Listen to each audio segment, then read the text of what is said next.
योगी सरकार में अवैध व नजूल की जमीन पर कब्जा करने वालों पर कार्यवाहियों का सिलसिला लगातार जारी है।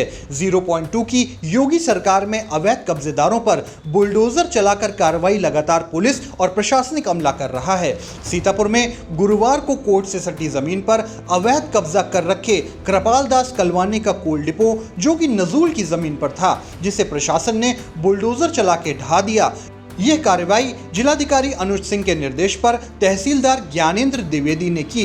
कार्रवाई के दौरान कोतवाल टीपी सिंह, नगर पालिका सफाई इंस्पेक्टर जागेंद्र प्रसाद सहित लेखपाल कानूनगो मौजूद रहे। आपको बता दें कि कोर्ट से सटी इस नजूल की जमीन पर अवैध कब्जा हटाने के बाद इस जमीन को कोर्ट के सुपुर्द कर दिया जाएगा। अतिक्रमण हटाने के बाद मीडिया से क्या बोले तहसीलदार ज्ञानेंद्र द्विवेदी। ये एक्चुअली नजूल की लैंड है और ये दीवानी परिसर से सटी हुई है।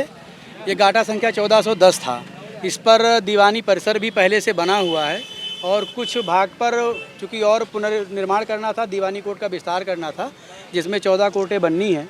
तो उसी गाटे में जो शेष भूमि थी, वो भूमि जिलाधिकारी महोदय ने नजूल लैंड से राज्य सरकार में पुनः वापस लेते हुए और माननीय न्यायालय को दिया है, जिससे कि 14 दीवानी कोर्ट उसमें बन सकती हैं। कब्जा समय समय पे हटाया जाता रहा। बीच बीच में लोग कभी कभार अपना कब्जा करते हैं और नियमानुसार इनको सबको नोटिस बता दिया गया है। और चूँकि सबसे बड़ी महत्वपूर्ण बात है कि नजूल की लैंड है, इस पर राज्य सरकार की सहमति और अनुमति के बिना तो किसी का कब्जा हो ही नहीं सकता। तो ऐसी स्थिति में कब्जे या कब्जेदारी का या दिन का कोई प्रश्न नहीं है। ये कोई कलवानी जी बताते हैं उनका कब्जा था, तो हटा लिया उन्होंने, स्वेच्छा से सब कब्जा हटा लिया है। थोड़ा सा है वो, उसको भी हटा रहे हैं। तो उनको मैंने कहा है कि भाई देखिए, शासकीय भूमि है, खाली करना पड़ेगा। मैंने उनको ये भी कहा है कि उनको काशीराम कॉलोनी या और शासकीय आवास से उपलब्ध कराएंगे। तो सरकार की मंशा ऐसा नहीं किसी को बेघर किया जाए, लेकिन इसकी आड़ में ये भी नहीं है कि किसी अच्छे महत्वपूर्ण प्रोजेक्ट को रोका जाए। तो अगर आवास नहीं है वो हमसे कहेंगे।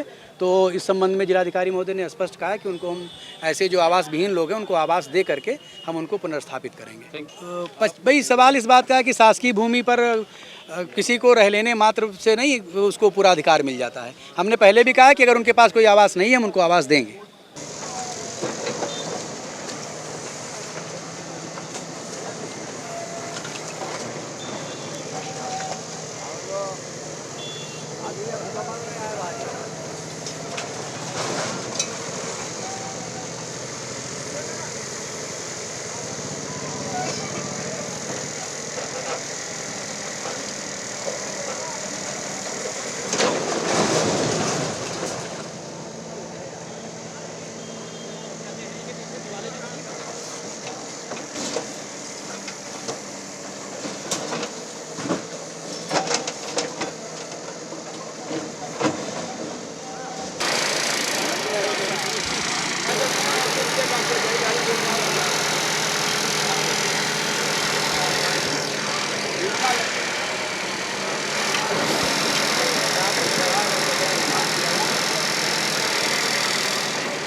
खबर आपकी, नजर हमारी।